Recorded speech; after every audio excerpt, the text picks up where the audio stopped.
Mapag-usapan lang natin, that's a big win already. Eh, Kasi sa totoo lang, sorry sige. to interrupt you.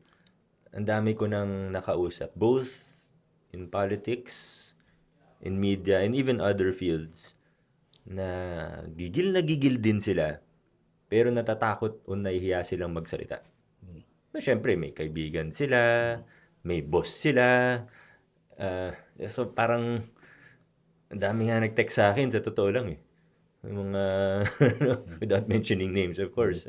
Salamat, yung gusto naming i-bring up talaga yan, kaso wala kaming magawa. Ito, may tumawag din sa akin kanina, hindi ko na lang din may mention. Sa media din, sabi niya, bakit naman ganun si Vico? Kung may plano siya na mas mataas na pwesto sa 2028, ganyan-ganyan. Ba't niya inaawa yung media? Ganun yung eksaktong sinabi sa. Sinabi ko, sinabi na naman yan. Wala siyang plano sa 2028. Pero tama yung kaibigan mo, kasi kung iisipin ko, politika ko, hindi ako magsasalita ng...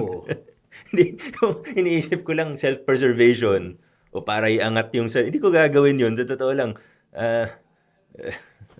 Pero sayang sa akin kasi minsan yung mga ibang sinasabi ko rin o ibang ginagawa ko, parang para sa akin, sayang yung opportunity na binigay sa akin ng Diyos at ng tao kung magba-back away lang ako pag may mga ganong pagkakataon. Samantalahin ko na yung pagkakataon.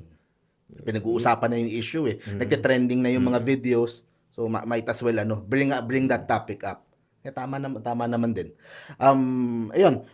Ito gusto ko lang ding bago natin iwanan yung topic ng mga diskaya.